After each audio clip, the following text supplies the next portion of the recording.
ஒரு காங்கிரஸ் பேரியக்கத்தினுடைய தலைவர், அந்த தலைவருக்கு மரியாதை இல்லாமல் செய்யக்கூடிய அளவில் இன்றைக்கு ஆட்சியாளர் இருக்கிறார்கள் என்று சொன்னால் என்ன நினைப்பது? நாம் எல்லா விதத்திலுமே ஒரு செயல்பாடு அடைந்து விட்டோம், நம் தண்ணீர் கண்டு விட்டோம், நம்முடைய நாடு எல்லாவற்றிலுமே முன்னிலையே இருக்கிறது என்று சொல்லக்கூடிய நம்முடைய ஆட்சியிலே கூட்டணி தலைவர் அவர்களை இந்த அளவுக்கு ஒரு அசிங்கம் செய்கிறார்கள் என்று சொன்னால் அந்த அதிகாரிக்கு என்ன அளவில் தைரியம் இருக்கும்? யார் அவர் பின்னால் இருக்கிறார்கள்? அன்பர்களே, கடந்த வாரத்திலே நடந்த அந்த மடப்புறம் கோயிலிலே ஏற்பட்ட ஒரு நிகழ்ச்சியை மாண்புமிகு முதல்வர் அவர்கள் அந்த மாவட்ட அதிகாரிகள் எல்லாம் நடவடிக்கை எடுத்தார்கள். மாவட்ட காவல் அதிகாரி தூக்கி அடிக்கப்பட்டார்.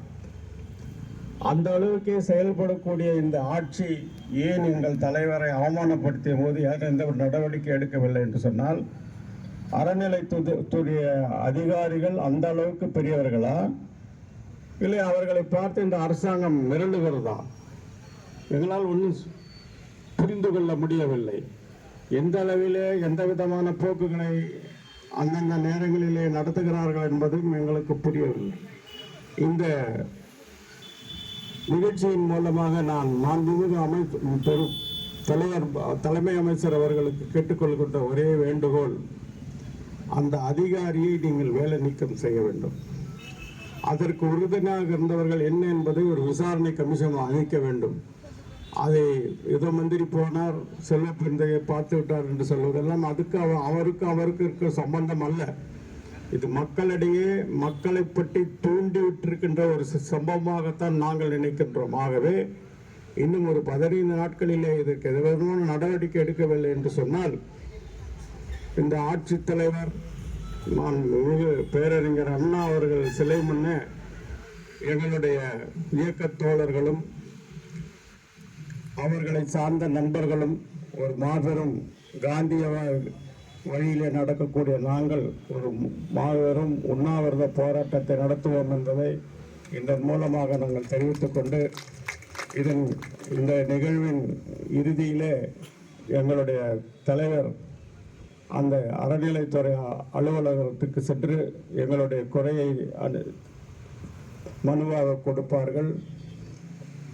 எனக்கு என்ன ஒரு சந்தேகம் என்று சொன்னால், ஏன் அந்த அறநிலைத்துறை அலுவலகம் முன்பு நாங்கள் இந்த மாதிரி ஒரு கோஷம் போடக்கூடாது என்று காவல்துறை நினைக்கிறார்கள் என்பது எனக்கு தெரியவில்லை.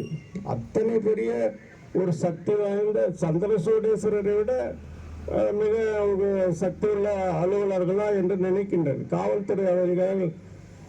நாங்கள் காந்தியவாதிகள், சமாதானத்தை விரும்புவர்கள், சட்டத்தை மதிப்பவர்கள், இப்படி இருக்கக்கூடிய எங்களை அந்த அலுவலகத்துக்கு முன்னால் செல்லக்கூடாது என்று சொல்லி இந்த இடத்திலே நாங்கள் கூடியிருக்கிறோம். இதே இடத்தில் என்று எங்களுக்கு முன்னால் சொல்லியிருந்தால் இந்த ஊரை கெடுக்கின்ற அளவிலே நாங்கள் கூட்டத்தை சேர்த்திருப்போம். ஏதோ அலுவலகத்தின் முன்புதானே என்று என்னுடைய நண்பர்கள் எல்லாம் வந்திருக்கிறார்கள். ஆகவே காவல்துறை அதிகாரிகளும் நாங்கள் நியாயமான நீதியான கோரிக்கைகளை பெற்று செய்யக்கூடியவர்கள் என்ற முறையிலே நாங்கள் சட்டத்தையும் மீறக்கூடாது என்ற அளவிலே நாங்கள் அங்கு போகாமல் இந்த இடத்திலே சேர்ந்திருக்கின்றோம். ஆகவே மீண்டும் இந்த அரசுக்கு என்னுடைய பணிவான வேண்டுகோள் என்னவென்று சொன்னால், உடனடியாக அந்த அதிகாரியை தூக்கி எறியுங்கள்.